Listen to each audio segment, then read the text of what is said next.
Hey everyone, welcome back to the channel. In today's video, I'll show you how to verify Bitcoin on Cash App. Let's get started. First, launch your Cash App on your phone. Tap your account icon in the top right corner. Scroll down and select Security Privacy.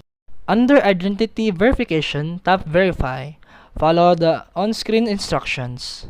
Then submit your government-issued ID and any required personal details like your full name, date of birth, and last 4 digits of your SSN.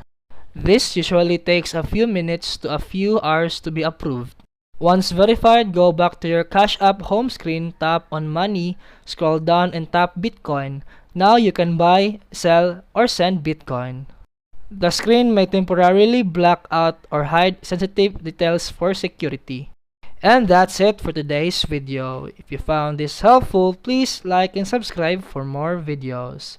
See you in the next one.